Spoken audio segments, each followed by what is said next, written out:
Admiral Grant stood at the massive observation window of Imperial Scout Ship 247, his gray eyes fixed on the distant yellow star and its third planet.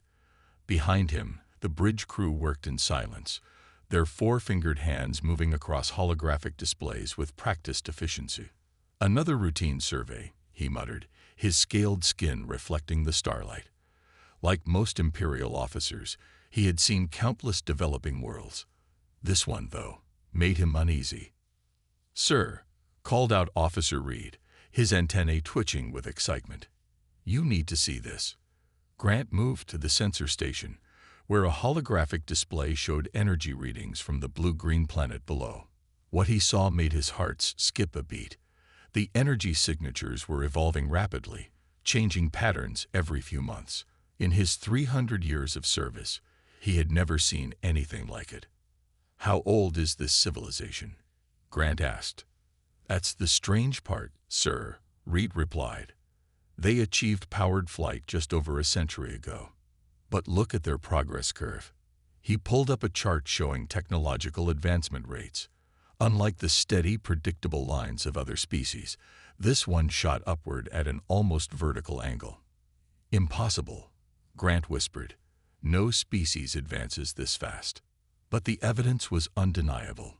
In just the past 50 years, these creatures, humans, according to their intercepted transmissions, had gone from primitive chemical rockets to antimatter containment experiments. Their weapons technology showed similar advancement, from simple atomic devices to directed energy weapons in mere decades. Grant ordered a closer scan of their military installations. The results troubled him even more. The humans had no standardized defense systems. Each nation, each base, each ship used different technologies, different tactics. It was chaos by Imperial standards, but it made them unpredictable. Back in his private quarters, Grant recorded his report for the High Council. "These humans represent a significant anomaly," he spoke into the recorder. "Their technological progress defies all known development patterns. More concerning is their apparent ability to adapt and improve upon their discoveries at an unprecedented rate." He paused, choosing his next words carefully. "Most alarming is their military disposition. Unlike other species we've encountered, humans appear to be constantly preparing for war, even in times of peace. They maintain multiple redundant defense systems and continue weapons research without any external threats. I strongly recommend careful consideration before any contact is initiated. These humans..." He hesitated. "These humans are different." The High Council's response came 3 days later. Grant read it with growing dismay. Analysis noted. Concerns dismissed as excessive. Humans to be classified as standard development species, Category 3. Proceed with standard contact protocols when they achieve reliable interstellar travel. In the months that followed, Grant continued his observation duty, watching as humans launched their first antimatter-powered ships, established colonies on nearby planets, and developed faster-than-light travel theories that the Empire's scientists had never considered. During this time, a young analyst named Thomas joined the observation team. Unlike the others, he spent hours studying human entertainment broadcasts, particularly their science fiction stories. "Sir," Thomas approached Grant one evening, "I think I understand why humans advance so quickly."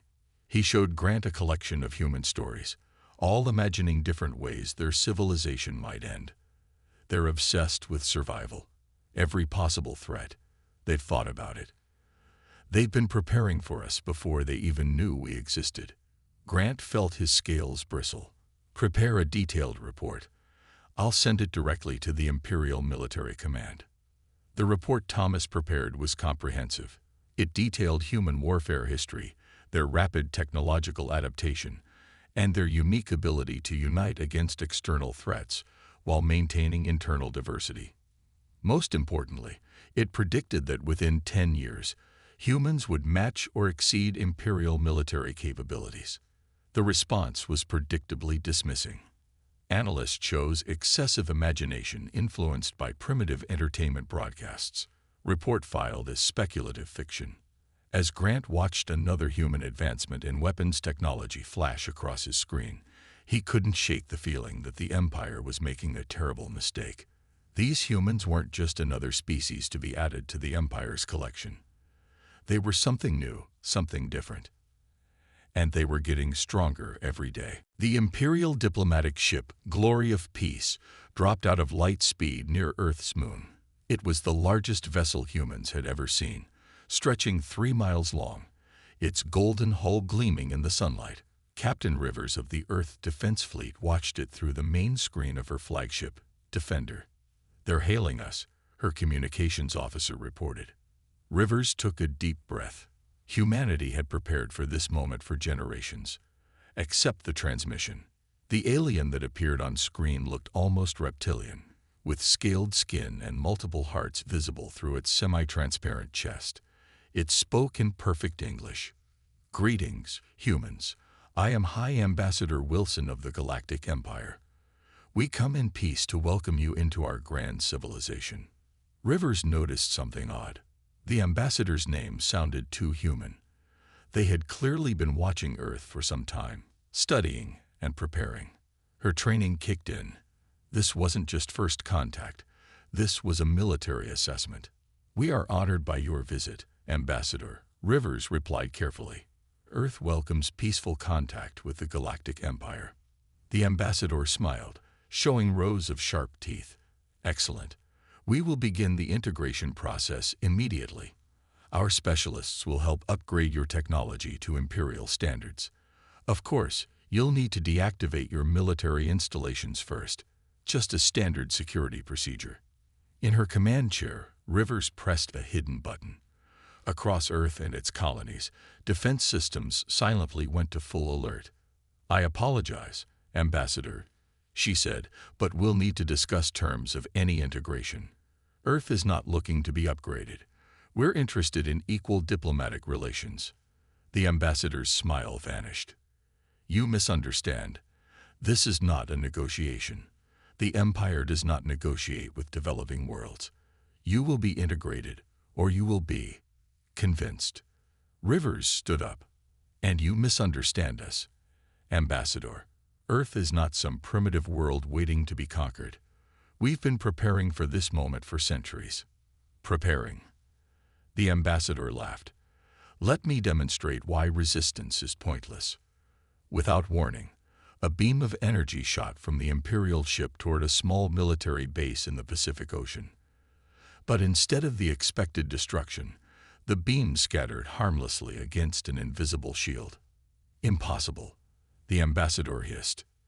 "Your shield technology shouldn't be this advanced." Rivers allowed herself a small smile. "We've had your shield designs for decades, Ambassador. One of your scout ships crashed in the ocean 50 years ago. We've made some improvements since then." The bridge of the Imperial ship erupted in chaos. Their scans were showing hundreds of previously hidden defense satellites activating around Earth. Weapons they had never seen before were powering up on the surface. "This is your last chance," the ambassador threatened. "Submit, or face the consequences." Rivers shook her head. "Let me be clear, Ambassador. We've spent the last 100 years watching the skies, developing weapons, and preparing defenses. Every alien invasion movie, every science fiction story. They weren't just entertainment. They were preparation. Humanity has spent generations getting ready for this day." She pressed another button, and holographic projections appeared around Earth, showing massive fleets that had been hidden behind cloaking technology. The ships were a mix of designs, some based on recovered alien technology, others purely human innovations. "Here's our counteroffer," Rivers continued. "Equal diplomatic status, or no diplomatic relations at all. The choice is yours." The ambassador's scales had turned pale. Their scans were showing weapon systems they didn't recognize, defenses they couldn't penetrate, and technologies that shouldn't have been possible for such a young civilization. This is unprecedented," the ambassador stuttered. "No species has ever refused integration." "Then consider us the first," Rivers replied. We'll give you 48 hours to consult with your superiors. But be warned, any aggressive action will be met with immediate response. As the transmission ended, Rivers turned to her crew. Send word to all commands. Operation First Contact is now active. And get me the president.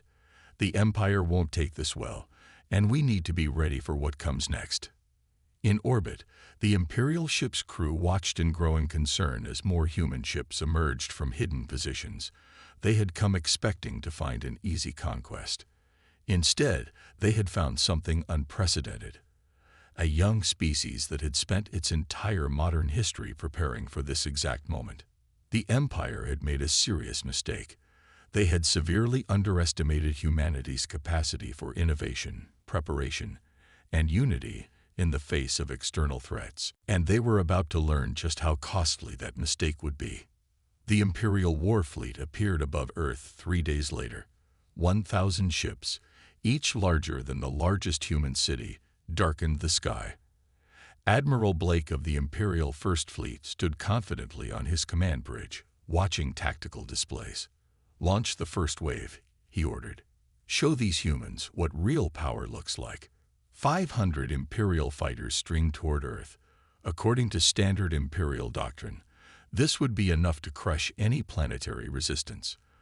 The Admiral had fought 60 wars of conquest. All had ended the same way, with swift Imperial victory. But this time was different. The human response started with something simple: radio signals. Thousands of them, all broadcasting at once, creating a web of interference that confused Imperial targeting systems. Then came the missiles, not the predictable nuclear weapons the Empire expected, but something new. "Sir," an Imperial officer shouted, "the missiles, they're changing course on their own."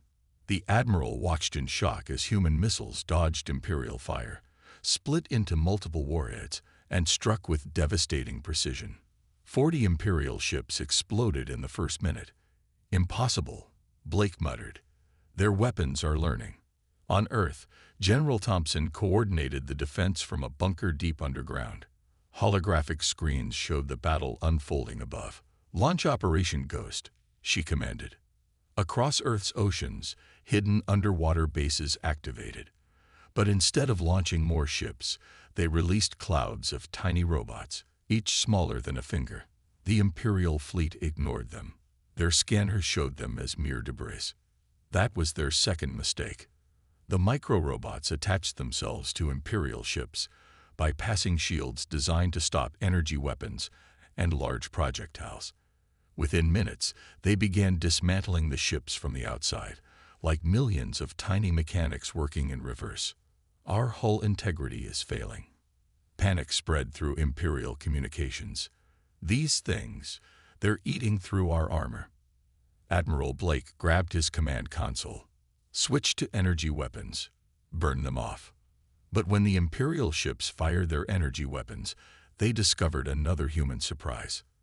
The micro-robots didn't just dismantle. They learned and adapted. Some absorbed the energy weapons' power, others reflected it back at the Imperial ships. "This isn't warfare," Blake realized with growing horror. "This is evolution weaponized." In orbit, human ships finally emerged from hiding. But they didn't fight like the Empire expected.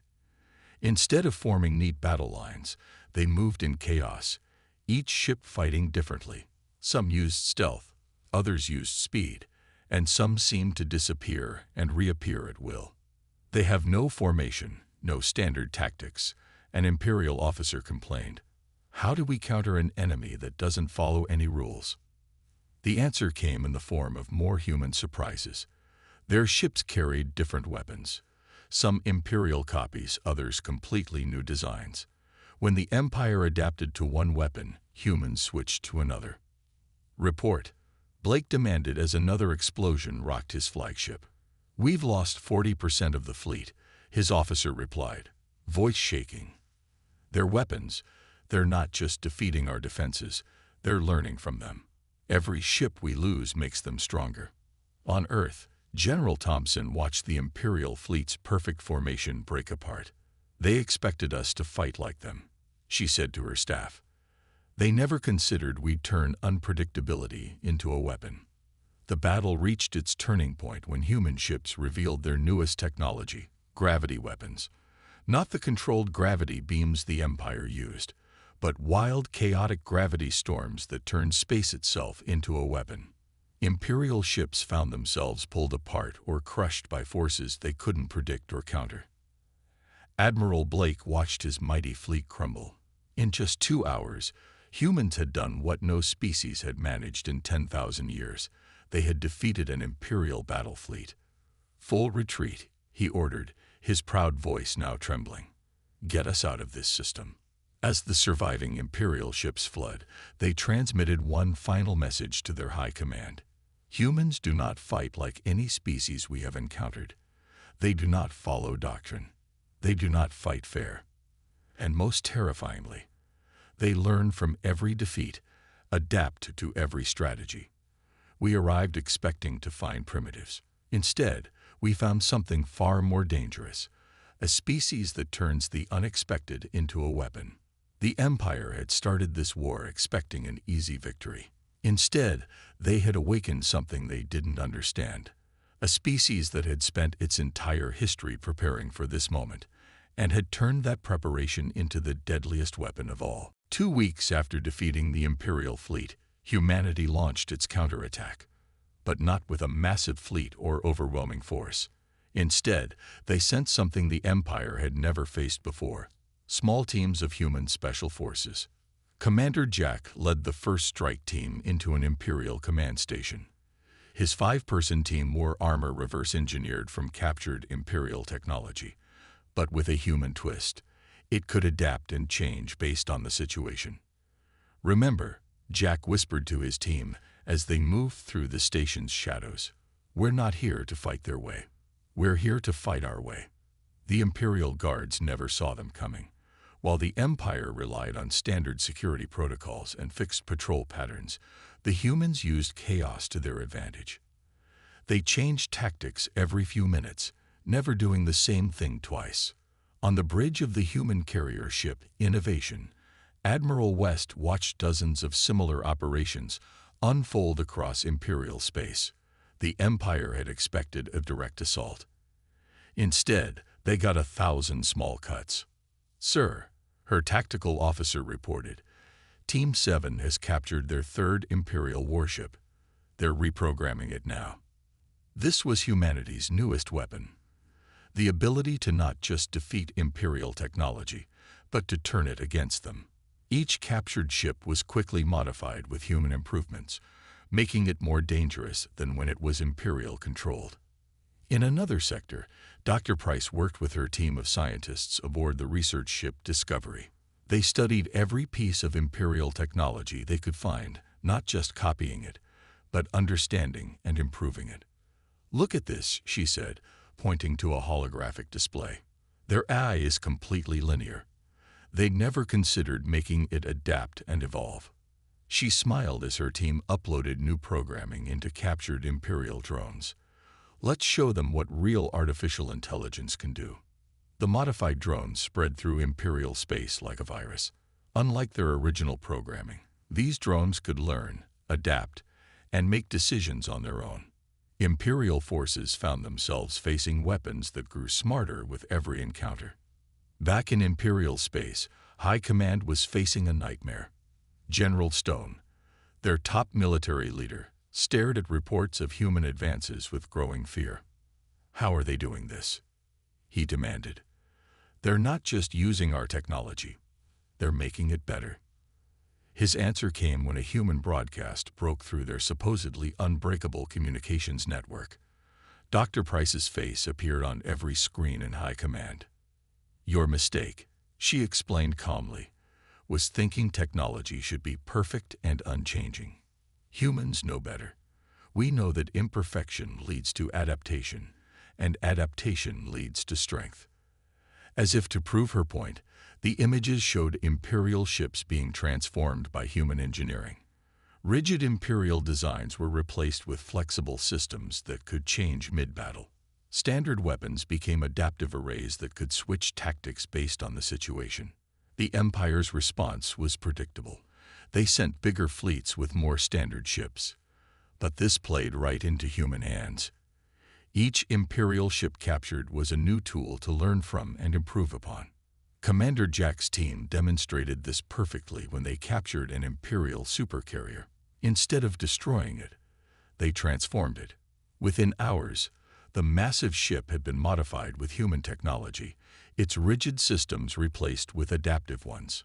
The Empire built this ship to be perfect, Jack said as he stood on its newly modified bridge. We made it better by making it imperfect, by giving it the ability to change and grow. Admiral West watched from innovation as more Imperial systems fell to human forces. But unlike the Empire, humans didn't destroy or subjugate. Each captured world was offered a choice: remain with the Empire or join a new alliance based on adaptation and growth rather than rigid control. Many chose to join humanity. "They don't understand us," West said to her crew as they watched another Imperial world request human protection. The Empire spent 10,000 years trying to perfect their civilization. But humans, we spent our history learning from our mistakes, adapting to our failures, and turning our weaknesses into strengths. The Empire had started this war thinking humanity would be an easy conquest. Instead, they found themselves facing an enemy that didn't just fight back. It evolved. Every Imperial victory made humans stronger. Every defeat taught them something new. And the Empire was running out of ways to stop them. The Imperial High Council gathered in their emergency bunker, far beneath the capital world's surface. For the first time in 10,000 years, fear filled the Grand Chamber. The holographic displays showed a sea of red, territories lost to the humans. Supreme Leader Marcus slammed his fist on the table. How? How are we losing to a species that barely learned to fly a century ago? General Stone's scales had lost their shine, darkened by stress. "My leader, we've lost contact with the 7th Fleet. The humans, they didn't destroy it. They converted it. Every ship, every soldier, they're now fighting for humanity." The Council watched in horror as another display lit up. A biological weapon. Their last desperate attempt to stop the humans had backfired catastrophically. Instead of weakening Earth's forces, it had given them new ideas. On the human medical ship Hope, Dr. Allen studied the Imperial bioweapon with growing excitement. "Remarkable," she said to her team. "They designed this virus to be perfect, which makes it perfectly predictable. Watch this." She pressed a button, and screens showed human immune systems adapting to and improving upon the Imperial virus. "We're not just curing it," she explained. "We're learning from it. Our immune systems are getting stronger." Back in the Imperial bunker, a junior officer rushed in with more bad news. "The humans, they're sharing their medical discoveries with our outer worlds.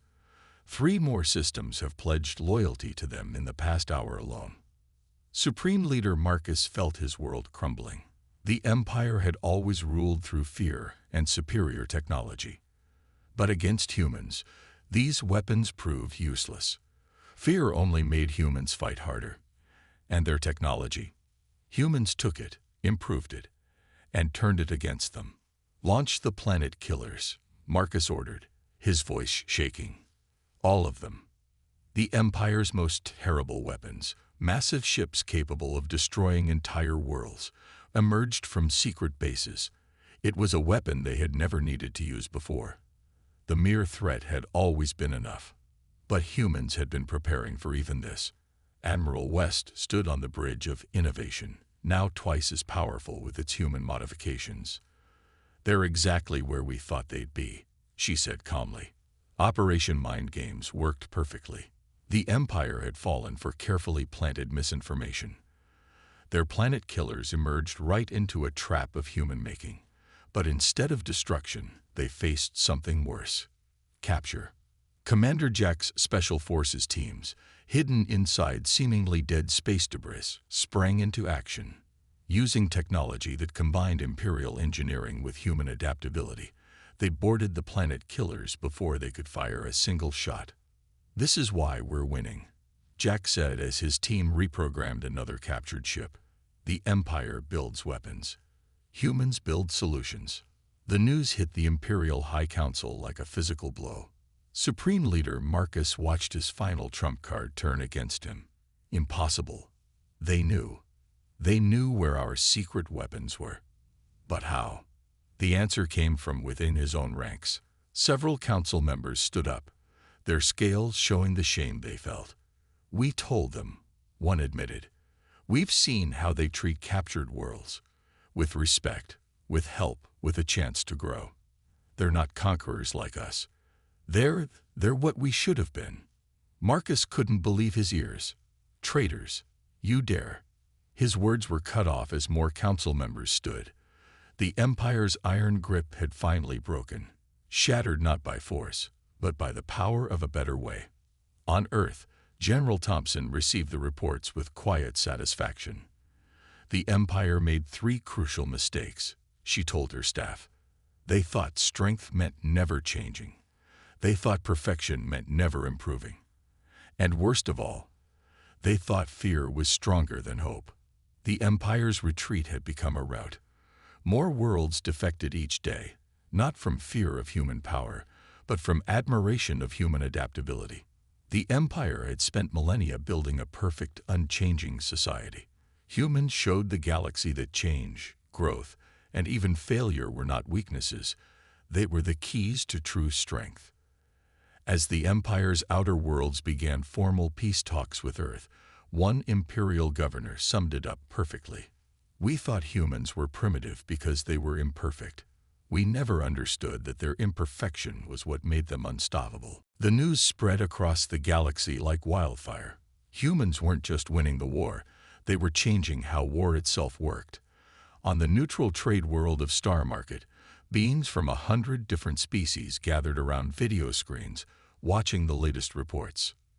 "Look at that," a tall, crystalline trader said, pointing to footage of human ships helping a former Imperial world rebuild.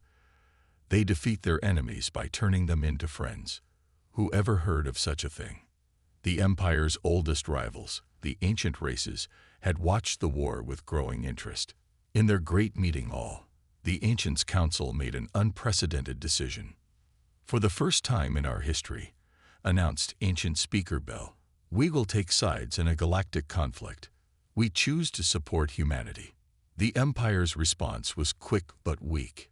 "You risk everything by helping these primitives," their message warned. The Ancient Speaker's reply was simple. "No. We risk everything by not helping them." On the human capital ship Unity, Admiral West met with representatives from 20 former Imperial worlds. The ship's meeting room had been specially designed to accommodate different species.